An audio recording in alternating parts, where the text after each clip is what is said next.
saja, terusin saja. Jadi itu menurut Turi Madura bukan presiden. Kalau bagi orang Madura, gubernur Jawa Timur itu cuma satu, Pak Muhammad Nur. Lo nek Karwo itu Pak cuma penggantinya.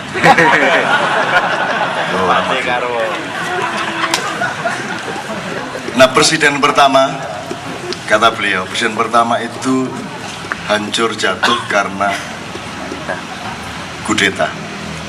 Presiden kedua yang sebenarnya lebih dahsyat, lebih cool, lebih dingin dan punya ilmu lokal yang luar biasa, dia jatuh karena reformasi. Presiden ketiga lebih dahsyat lagi, tidak bisa ngelihat apa yang ditandatangani tapi jadi presiden. Jatuh oleh sidang istimewa, oleh parlemen. Presiden keempat tidak mungkin jatuh karena kudeta, tidak mungkin jatuh karena reformasi, tidak mungkin jatuh karena sidang istimewa, sehingga tidak usah lakukan yang tiga itu lagi sekarang. Nggak usah ingin menjatuhkan seperti kudeta di zaman Pak Harto menjatuhkan Soekarno, tidak usah bikin reformasi seperti waktu jatuhin Soeharto, juga tidak perlu mendorong sidang istimewa MPR untuk menjatuhkan SBY. Tidak perlu lakukan tiga itu, pasti sia-sia. Karena yang keempat harus jenis lain jatuhnya. Nah, bagaimana mau itu silakan ditafsirkan, tapi memang hitungannya 4. Pertama. Yang kedua, teman-teman sekalian, karena Anda khalifah, Anda punya hak tawar kepada Allah, Anda punya hak negosiasi. Loh, kok bisa manusia, bisa manusia menawar? Lah kamu berdoa itu nawar enggak? Semua doa manusia itu menawar Allah, karena Allah itu sudah punya plan, terus kamu tawar, kan gitu. Dan Allah senang kok ditawar. Maka sekarang kita akan membayangkan kemungkinan menawar besar-besaran terhadap apa yang akan terjadi beberapa tahun lagi di Indonesia. Mungkin mulai tahun ini sudah mulai terjadi. Nah, kita punya hak tawar. Salah satu modal kita untuk menawar adalah forum-forum seperti ini yang ikhlas, yang tulus, yang benar-benar tidak ada kepentingan. Sehingga tidak masalah kita ngomongin apa saja, wong kita memang itu semua karena cinta kita kepada Indonesia Raya. Jangan sampai bisa ya.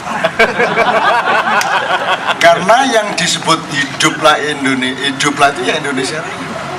Kita tidak pernah menyanyikan hiduplah Indonesia. Hiduplah Indonesia Raya. Kan jelas. Tidak pernah hidup. Dengan urip, Pak. Ya, yang hidup Indonesia Raya. Karena kalau Indonesia tidak pernah kita doakan untuk hidup. Doa kita terkabul. Indonesia tidak pernah hidup benar. Malah terus sejak dulu kala. Ada satu idiomatik, ini Indonesia, Mas Wijayanto, diibaratkan seperti sebuah sawah yang jumlah alang-alang atau pohon-pohon, tanaman-tanaman liarnya sudah melebihi batas dan hampir memenuhi sawah itu. Kenapa begitu banyak alang-alang? Karena padi-padi semakin hari semakin tidak berani menjadi padi. Pertama dia gabuk, pohon gabuk itu busung buahnya. Lama-lama dia tidak berbuah dan lama-lama hanya menjadi tanaman saja seperti alang-alang atau jukut bahasa Sundanya. Nah, sekarang sudah hampir penuh ini sawah Indonesia ini dengan alang-alang. Maka sudah pasti menurut logika sunnah Allah akan melakukan pencabutan alang-alang secara besar-besaran. Dan caranya sudah pasti dari atas dan dari bawah. Kapan-kapan mungkin Ustadz Nur Somad bisa menjelaskan mengenai rawasya. Itu jodohnya gravitasi yang masih belum dikenal oleh fisika sampai hari ini. Nanti Mak Iyah yang akan memperkenalkan ada sifat yang lain di alam. Jadi pencabutan besar-besaran itu bisa tsunami, bisa gempa, bisa longsor, bisa Jakarta dan lain sebagainya, ambles dan seterusnya. Tapi itu bisa kita tawar. Ma'iyah ini membuat kalau Anda datang sebagai alang-alang, Anda pulang jadi padi. Betul enggak? Insya Allah Anda berani jadi padi. Maksudnya jadi padi itu kan selama ini Anda tidak berani berbuat baik. Di kantor mau berbuat baik tidak berani. Di kantor tidak ikut korupsi tidak berani. Betul kan? Kan begitu. Di kiri kanan begitu baik tidak disukai tetangga-tetangga karena tidak mungkin kok begitu. Sama saya tidak pernah percaya meskipun sudah lelah untuk tidak percaya. Masa ada orang kayak gitu? Masa nggak ada pamrih gitu? Masa nggak pengen apa-apa? Tapi karena sudah lelah, ambil energi sampai 40 tahun tidak percaya tiap hari ditanya ora percaya, brek, ora percaya, brek, ora percaya, tae, ora percaya. Akhirnya lelah sendiri dia untuk tidak percaya kepada saya. Dan saya hidup tidak karena dipercaya atau tidak dipercaya oleh manusia. Kan begitu, teman sekalian. Nah, jadi seharusnya kalau menurut hitungan angka huruf itu betul-betul tahun ini dan tahun depan itu akan ada penyingkalan bumi Indonesia. Disingkal itu artinya sawahnya bukan diluku, kalau diluku diratakan. Disingkal itu tanahnya diginiin kembali, semua pohon-pohonnya tumbang, dibalik, dibajak. Tapi kita tawar, kita negosiasi. Negosiasinya salah satunya Anda bikin ketulusan forum seperti ini, dan ini bukan produk Indonesia. Tidak mungkin lembaga apapun di Indonesia bikin kayak gini. Depak tidak mungkin, Departemen Sosial tidak mungkin, MUI tidak mungkin, tidak ada yang bikin forum gini. Ini produk, bukan produk Indonesia. Ini produk Allah Subhanahu wa Ta'ala. Kan begitu? Kalau tidak, mana bisa orang bertahan sampai jam 3 di seluruh alam semesta. Tidak ada makhluk duduk tulus, tidak kencing, tidak beol, tidak minum, tidak makan, merokok dong. Sampai jam 3 pagi. Tidak ada di mana-mana. Jadi kekuatan Allah tajalli ke dalam jiwa Anda, ke tulang punggung Anda, ke dalam ubun-ubun Anda dan seluruh aliran darah Anda. Tidak ada. Dan ini berlangsung di mana-mana, di semua forum Ma'iyah. Orang baru pun tahan sampai jam 3, jam 4 pagi. Di Sidoarjo, di Surabaya, di mana-mana. Di Pekalongan pun, wali kotanya itu aktivis Al-Irsyad, anti selawatan. Tapi ada Kiai Kanjeng datang, Kiai Kanjeng ngatik, melok ngatik jae. Ya Nabi, melok ya salam, melok jae. Ikut dia. Sampai akhir jam 1 malam wali kota Al-Irsyad itu ikut selawatan Kiai Kanjeng. Dan saya bilang gak ada hubungannya karo NU Muhammadiyah loh selawatan, tidak ada hubungannya. Dan tidak usah mengurus NU Muhammadiyah dalam hubungan dengan saya, sebab saya sudah konfirmasi. Sudah jelas, saya sudah tanya sama Rasulullah SAW. Saya sebaiknya masuk NU apa Muhammadiyah ya Rasul. Terus Nabi Muhammadnya nih, apa? Saya ini masuk NU apa Muhammadiyah? NU itu apa? Yang satunya apa tadi? Muhammadiyah. Loh, kok kayak nama saya? Sudah nyata bahwa Nabi Muhammad tidak ikut NU maupun Muhammadiyah. Lah saya pengikut Rasul, pengikut Nabi. Jadi ya saya tidak masuk NU, tidak masuk. Tapi saya cinta sama NU, saya cinta sama Muhammadiyah. Maka di Jogja segera akan kita launching satu lembaga ilmu, majelis laboratorium ilmu yang saya beri nama Nahdlatul Muhammadiyah. Resmi.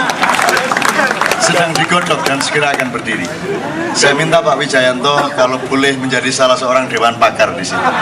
Bukan gerakan massa, tidak nyanyi NU, tidak nyanyi Muhammadiyah.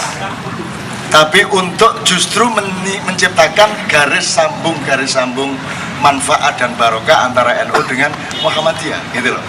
Jangan khawatir, kita tidak menyaingi siapa, kita tidak akan merebut apa-apa dari dunia ini. Wahai dunia, aku cinta kepadamu, tapi aku tidak akan mengawinimu. Aku hanya lewat numpang minum kepadamu. Minum itu artinya minum bir. Nek minum teh, nek minum teh itu wedangan. Ya, setuju. Padahal aku dulinan, aku guyon, sampai temenan. Di antara teman-teman itu kalau naik minum itu ya bir. Nek teh kopi itu wedangan. Jadi kan jadi Jawa kan mampir berarti minum, tutup mampir wedangan. Maka hidup adalah minum bir. Nah metodenya kalau Gusmi Waliullah dulu minum bir hitam, begitu sampai di mulutnya jadi air. Tapi kan status sosial budaya dan fikihnya minum bir hitam. Dia kalah tinggi ilmunya dari saya. Kalau saya minum air putih sampai dalam jadi bir hitam. Statusnya minum air putih toh merdeka dari haram dan halal, dan dari merdeka dari hukum yang tapi begitu masuk rasanya bir hitam. Angel lagi malaikat iki nyatet ndi. Lajurnya di buku itu susah banget. Oke, supaya Pak Wijanto cepat, intinya teman sekalian tolong terusin ini. Dan keluargamu dijaga baik-baik, itu syarat kedua. Keluargamu, anak, ibu, bapak, family, jaga baik-baik. Dalam keadaan apapun, boleh kamu nyopet, urusan sendiri dosanya, tapi begitu sampai rumah, tetap uang copetanmu untuk anak istrimu. Syukur tidak nyopet dan tetap anak istrimu di. Pokoknya keluarga harus dijaga. Itu syarat supaya Allah tidak nyingkal bumi Republik Indonesia Raya. Nomor 2, syarat satu majelis ma'iyah, nomor 2 keluarga, nomor 3 ibadah. Tidak fasih, tidak apa-apa. Dan tidak ada syarat dalam fikih harus fasih, tidak ada. Tidak khusyuk, tidak apa-apa. Tidak ada aturan dalam fikih sholat harus khusyuk, tidak apa-apa. Nggak ada. Ada nggak? Nggak ada. Sholat gitu aja. Perkara khusyuk, tidak khusyuk, itu bukan urusan fikih, cuma urusan raimu. Sembayang kok gak khusyuk, raimu sembayang temen tagakan gitu. Itu urusan rasa malu kita kepada Allah, tapi bukan urusan hukum dan fikih. Jadi gak usah khusyuk secara hukum, cuman secara silaturahmi dengan Allah kebangetan nek kon gak khusyuk. Kan gitu kan? Ini ulama tidak ada yang bisa membedakan antara fikih sama raimu itu. Maka marah sama orang yang sholatnya tidak khusyuk ya toh? Tidak ada syarat kok. Di fikih tidak ada harus khusyuk. Terus gimana cara meregulasi kekhusyukan? Allah. Allah.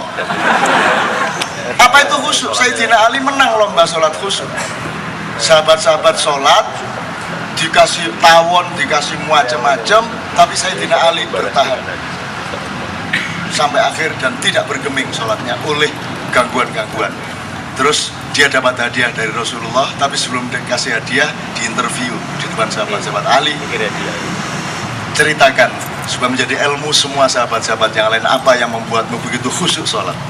Ya Rasul, sesungguhnya aku sangat tegang selama sholat, membayangkan apa hadiahnya kira-kira nanti. Jadi jangan sok khusyuk kamu. Sayyidina Ali aja jawabnya kayak gitu. Masya Allah, Masya Allah. Subhanallah. Ini durung ngapal tayo apa kok ngapal no kan ngapal loh saya. Subhanallah, ngapalin tuh kamu. Kalau sudah hafal enggak sering-sering nyebut-nyebut, sudah hafal kok. Cok muring-muring rek. Terutama saya nggak wasar tasbih gitu. Gue cek gurung iso ngitung. Jangan cek muring-muring. Wong urip bisa lo muring-muring. Wong karo bojo muring-muringan bendino sepet ta. Segala saya sing seneng ya. Benar beliau, saya orang yang sangat menikmati dan mendapatkan kebahagiaan dan kegembiraan. Bahagiakah Anda malam hari ini? Bahagia. Sip. Padahal utangmu ada masalah. Banyaknya hutang kalah oleh kenikmatan ma'iyah. Gitu. Meskipun besok harus bayar hutang lagi, tapi mesem-mesem. Tepuk tangan untuk Ustaz Wijayanto. Terakhir, monggo.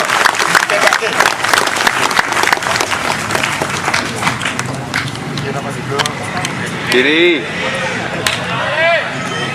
Infak gak bayar nih.